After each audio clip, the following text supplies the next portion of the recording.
Today on CityCast Pittsburgh, calls for railroad safety regulations are getting louder after another Norfolk Southern train derailed here in Pittsburgh. Pennsylvania might finally have an argument to move up our almost meaningless presidential primary.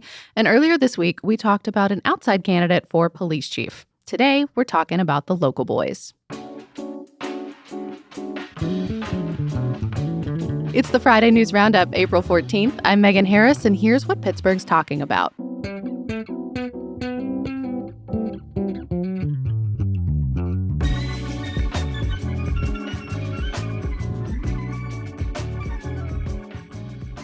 I'm with CityCast's Mallory Falk and Francesca DeBecco. Thank you both for trusting me last night that the Pens would, in fact, not be going to the playoffs for the first time in 16 years. Well, of course they wouldn't. It's the Robo-Penguin. The Robo what? Wait, what? The Robo-Penguin jersey. It's apparently cursed, and they brought it back this year. I have no idea what you're talking about. Wait, the what is it? That logo, the triangle one with the lines? Is that it? Yeah. It's like a new jersey design? Or an old one, I guess. Yeah, it was the jersey design from my youth. Megan, you weren't here in the fall when we talked about this. It's from the 92 to 93 season, and it's really angular. Some people say it looks like a pigeon. And for a lot of people, it's really nostalgic. Nostalgic, but allegedly cursed? Yeah. Oh my gosh. Sid Crosby is apparently really superstitious, so I'm sure this has not helped him at all. Yeah, the Athletic reporter Rob Rossi wrote a whole thing about it in the fall and how we better be leaving our curse behind this time. Oh, Rob, I'm so sorry. Well, I guess he and the other beat writers at least get a slightly longer off season. Does that count as a silver lining? Yeah, just in time for spring. Sorry for the Penguins, but happy for our colleagues out there. So let's jump into our topics today. Earlier in the week, I talked to CityCast Boise's Frankie Barnhill about one of the 3 finalists to be Pittsburgh's new police chief. That one's name is Ryan Lee. He was most recently Boise's police chief after a 20-year career in Portland, but he was asked to resign after a string of issues from 2020 to 2022. So if you missed that episode, here is Frankie. So the big thing that happened that really spurred on and accelerated the fact that he actually was asked to resign by our mayor was that in October 2021, he was doing a training. It was some kind of like morning meeting with a group of officers. And at one point, he called a sergeant up to the front and did not warn him, according to a tort claim that came later, that he put him in a neck restraint. And to demonstrate a neck restraint, now you're like holding your hands around your neck, so you basically mean yes, physical combat style something. Yes, exactly. And what was interesting is, neck restraints were banned after George Floyd in Boise. That was one of the reactions that our police department had. So he was doing another like a sleeper hold, basically. That spurred on a lot of issues because as in the claim it said he put one hand on his forehead and pulled his head back and down was how it was referenced. This officer, this sergeant, alleged that he broke his neck. Oh, man. Yeah. So an HR investigation ensued. Later, there was a tort claim that was filed. Did y'all know about that in Boise in real time? No, it was kind of a slow trickle of information. And that's Gotcha. When we're talking about somebody who, cares about transparency, this is, and according to officers who were present in that meeting, he said something kind of offhandedly, maybe jokingly, it was interpreted as oh, are you going to file a complaint against me now after that demonstration? So yes, apparently the answer was yes. The answer was yes, indeed. And the sergeant filed not only a tort claim, but also an HR complaint against him. Yikes. Ooh, that is gruesome and kind of problematic. Yeah, I mean, he didn't face any criminal charges, not because they decided he didn't do anything wrong, but because allegedly there wasn't enough evidence to pursue the case.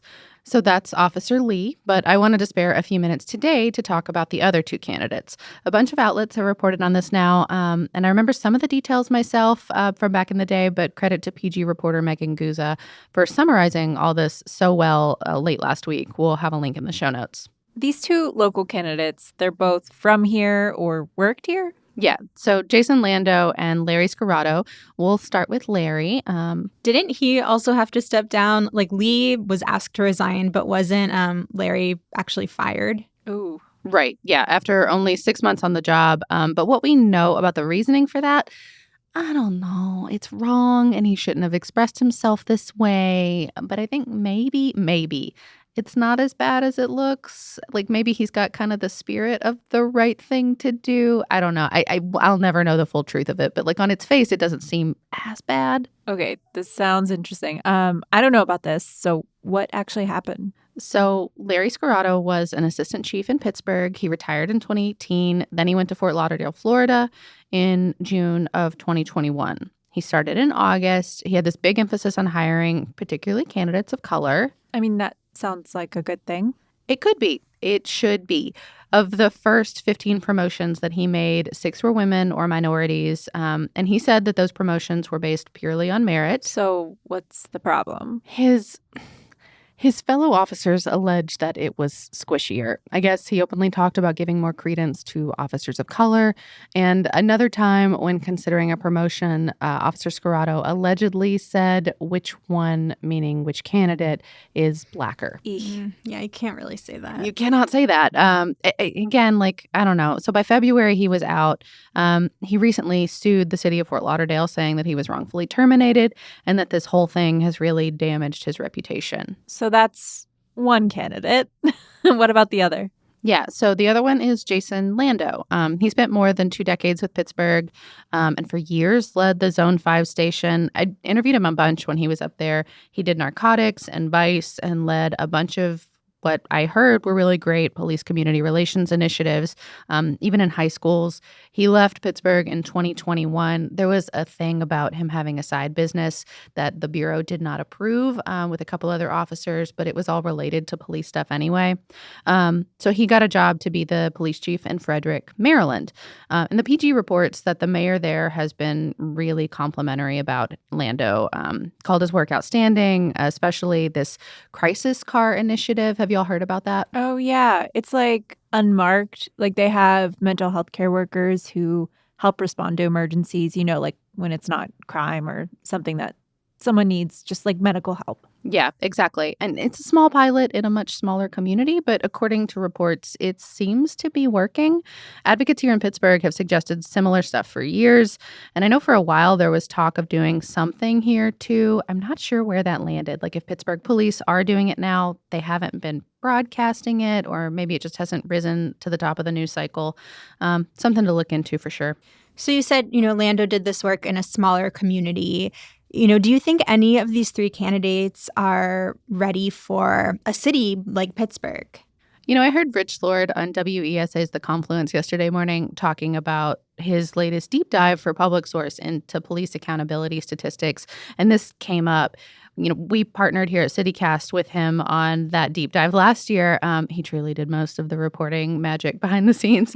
But he put it really well. He said that this new person will inherit a more stable policing environment, a new union contract, so maybe less contentious, and also sort of a shrinking bureau, like just over retirements and other things. Our Bureau of Police has been getting smaller and smaller. But unfortunately, a challenge, this growing perception of lawlessness. Oh, meaning like what's happening downtown that people like feel unsafe? And South Side and others, yeah. So now we wait. Mayor Gainey promised 10 days ago now that he'd name that new person in 2 weeks. And his spokesperson, Maria, said a few days ago that they were still vetting candidates. The clock is ticking. KDKA did say yesterday that no one has been offered the job yet. There had been rumors, at least, that it had already been offered to Lee. Yeah, so who knows? Maybe today. And if you missed our conversation about the Boise candidate Ryan Lee or those police accountability and discipline statistics, we'll have a link to both in the show notes.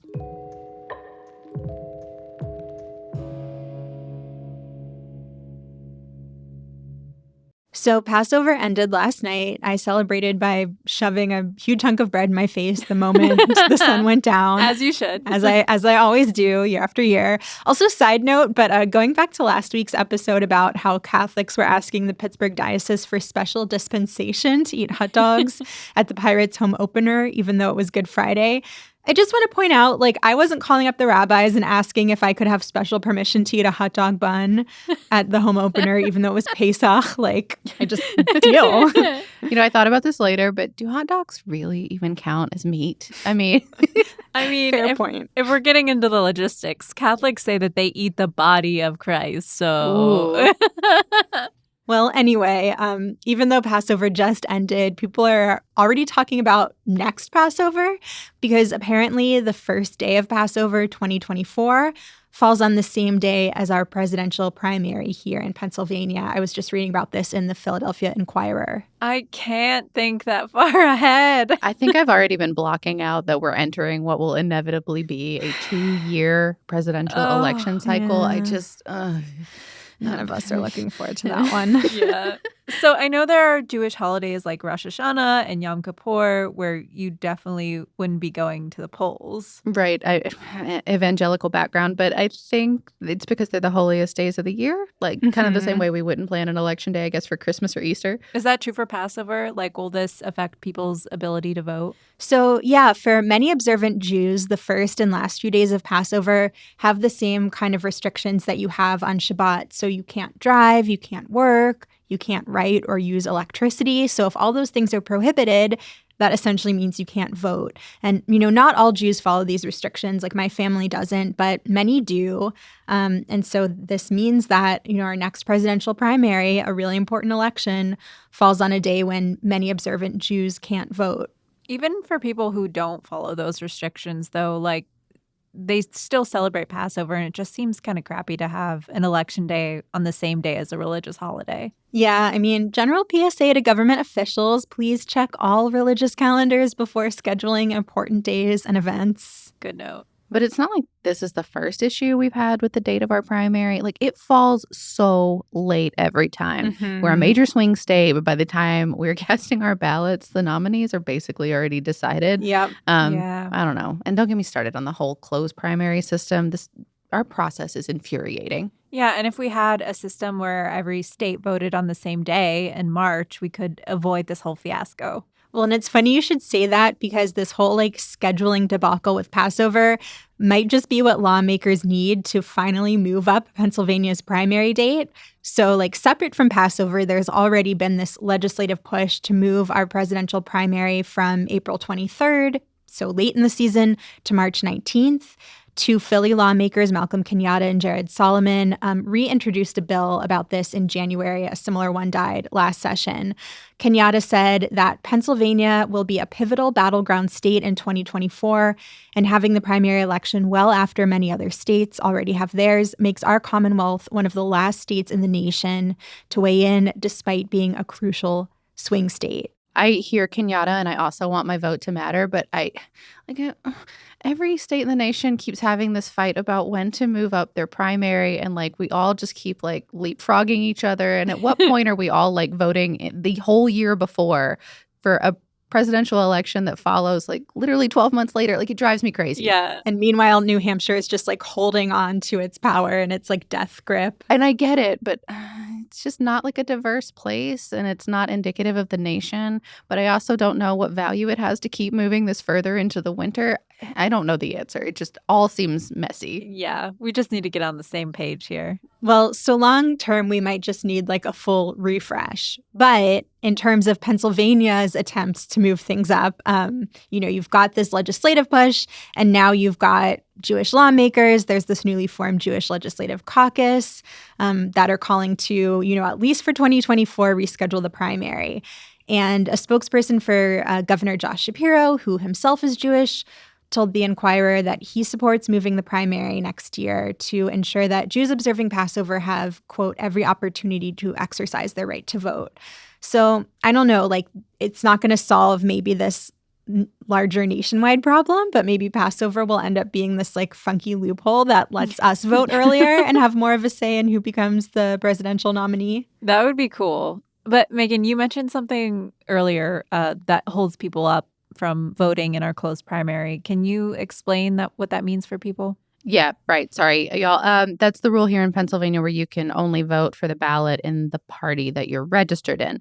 So if I'm a registered Republican, for example, I can only get that party's ballot in the spring. Same thing for Democrats, but because we're a swing state, a ton of people here are registered independent, which is a nice thought in theory. And in a lot of other states, you would be able to vote no problem. But here in Pennsylvania, a closed primary means that you are effectively disenfranchised because you can't participate in the primary at all. You know, I don't know that anyone's like really turning to Texas as the model for voting rights in the US, but you know, when I lived there, there were open primaries, and it really makes like coming back here to this closed system seem even more absurd. And we don't have early voting either, which a lot of other states do.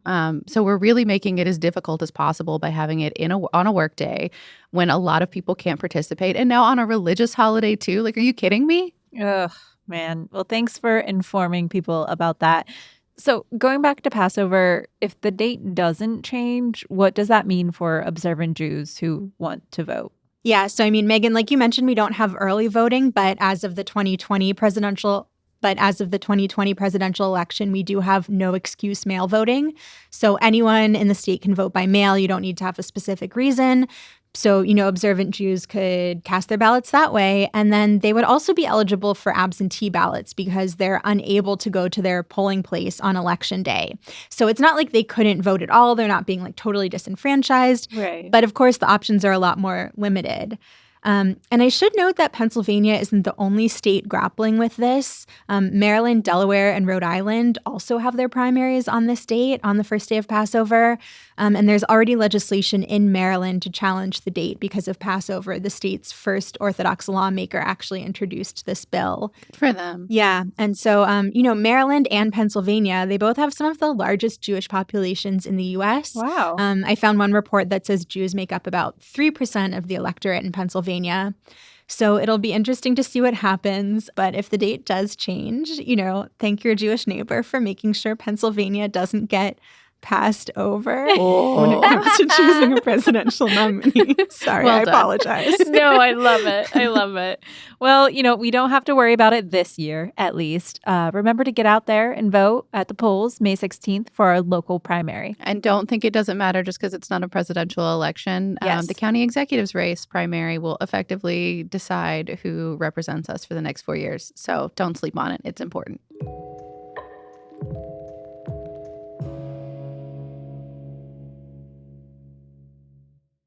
So, friends, you may have heard another train derailed in our region last week, this time right here in Pittsburgh and the West End. Another Norfolk Southern train. Yep, the same company that derailed in East Palestine in February. That one spilled hazardous chemicals into the water. People had to evacuate. I mean, thankfully, this time around, it wasn't catastrophic. These cars were empty, the ones on the West End. It was, 5 of them? So no one was injured. No chemicals were released, nothing like that. Right. But I mean, it still does not inspire a lot of confidence. Like after that first derailment in Ohio, we've all been kind of bracing ourselves for something like that to happen in Pittsburgh. It really kind of exposed how vulnerable we are here. Do y'all remember when the train derailed the double stacks in the South Side and it spilled diapers everywhere? I mean, again, it's not funny, but it was a little funny just because it wasn't like nobody got hurt. And, you know, you have like, I think at the time it was the chief of staff for the mayor who just had a baby standing in the middle of all these boxes of diapers. And everybody's like, oh, Dan, do you want to grab some? And he's like, this is not funny. Stop making fun of it. Yeah. I mean, that was, you know, the least of our concern. Like, that is the most benign thing that could derail, but still. But it was a huge mess. It took forever for East Carson Street to get cleaned up again. If you missed it back in February, we did a whole episode about what caused the Ohio train derailment and how worried we should be, maybe need to be. I don't know. We'll drop a link to that in our show notes. Right. Experts say that if a derailment like the one in Ohio happened in Pittsburgh, it could impact more than 170,000 residents. That's well over half our city. Yeah. And like you said, Mallory, this latest derailment just seems like further proof that someone needs to be regulating these trains. You know, Norfolk Southern, their accident rate has gone up in recent years. I actually saw this statistic. WESA reported it. There were more than 1,100 derailments in the last year. All Norfolk Southern or overall. And nationwide, too. Yeah. Right. Oh, yeah. All over the U.S. So railroad unions have said working conditions are rough. There aren't enough workers or safety measures in place to ensure more accidents like this won't happen. Yeah, and I remember, our guest from that episode back in February, Christina Marusic, she's an environmental health reporter. She talked about how the Trump administration, scaled back some of our safety regulations around railroads. So it's made it, that much more difficult to be able to do something. A lot of it even has to do with like inspections, for example, like just like literally having just like minutes to check the entire safety like of the exterior of a train car. Like it's not enough time, and people have been raising that alarm for a long time. Yeah. And now there's actually proposed federal legislation that would supposedly strengthen safety regulations. There's a bipartisan bill in the Senate that has backing from Bob Casey and John Fetterman. And Our senators. Yes. And another one in the House that's co-sponsored by Pittsburgh's own Summer Lee. And now she's renewing her call to pass this legislation after the derailment happened last weekend. So I know there are these proposals, but I'm not super familiar with them. Like what exactly does so I'm not super familiar with the proposed legislation. Like what exactly does it call for? Yeah, so the bill Summer Lee's backing, it's called Decreasing Emergency Railroad Accident Instances locally. You're kidding me. Derail? Yes, She's calling it derail. Sorry, I'm impressed with that. I give her some points. No, it's a great acronym. I'm ashamed. Chris DeLuzio, who represents part of Beaver County, introduced the bill, and it would expand which trains are categorized as high-hazard flammable trains. AKA bomb trains. I hate that phrase. I know. I hate it. I know. It's so terrible, but it kind of brings that sense of emergency that I think we really need to talk about with this. So right now, trains are only considered high hazard if they have hazardous materials, like flammable liquid or gas in 20 consecutive train cars or 35 cars in total. But the legislation would change that threshold so that if even one train car is filled with toxic chemicals, it's considered high hazard. I like that. Yeah, it makes sense. But what does it actually mean if a train gets labeled high hazard? How is it treated differently? I love your skepticism, Mallory. Thank you. No, it's good. Well, slapping a label on something doesn't mean it accomplishes anything. I shouldn't have been so optimistic. Right. It means that they have to follow extra safety measures like traveling at lower speeds and installing updated brakes. And they have to let states know when they'll be passing through. So, give officials a heads up. Shouldn't we have updated brakes all the time? Isn't Right. that sort of vital to the train? I know. Apparently not if you're carrying diapers. Just toxic chemicals. But the thing about letting states know if you're passing through, I remember hearing this wild detail. I remember in the initial coverage hearing this wild detail after the Ohio derailment that the heat of the train car melted off these placards that said what kind of materials were inside. And so first responders initially didn't have that information, didn't know what kind of chemicals they were dealing with. But that if Ohio officials had known the train was passing through, if they'd been given that heads up, they would have had those details. Yeah, exactly. And the legislation would also require rail carriers to make a report to the National Response Center and state and local officials within 24 hours after a train carrying toxic chemicals derails. Again, shouldn't that be a no-brainer? Don't you call Right. emergency officials if anything goes off the track? It has one job. Yeah, that's what's wild to me is some of this stuff, it's just kind of shocking to me that it's not already the law. Well, y'all know what else Big Railroad is keeping from us here in Pittsburgh, don't you? What? A zip line across the Ohio River. Oh, not this What? again. Do y'all remember this proposal? It was from 2018, 19, something like that. Briefly. I mean, it's a dream, but I don't know if it could ever happen. So Mallory, you were out of town. I don't know if you saw any headlines about this. I'm not familiar with this story. There was supposed to be this esplanade in the Chateau neighborhood of the north side. It was going to be kind of an extension of the casino complex. They wanted to have a wave pool, hotels, entertainment, all this stuff. Some of that is still coming, but not exactly. Yeah. Not exactly how they initially proposed it. And it could be really pretty. The mock-ups for it were nice. It seems like it's not really a fit for the neighborhood, but that's a separate problem. But somebody proposed putting a zip line from the West End Overlook across the Ohio River on, and it would connect around that casino esplanade area. That would be very fun. I think it looks fun as heck. But the problem is that because our railroad laws were set in the 19th century and they're like completely ironclad, they own all vertical space over the rail line. Oh, man. So the guy has to get permission from the railroad to string a line well over it, like way over it.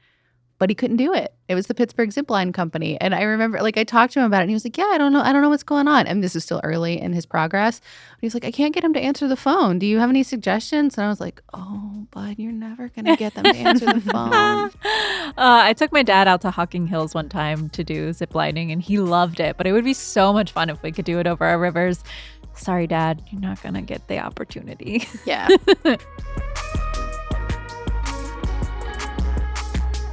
Well, that's all for today here on CityCast Pittsburgh. Our team this week includes Mallory Falk, A.K. Almuman, Francesca DeBecco, and me, Megan Harris. Our music is, of course, by Benji. We'll be back on Monday with more news from around the city. Talk to y'all soon.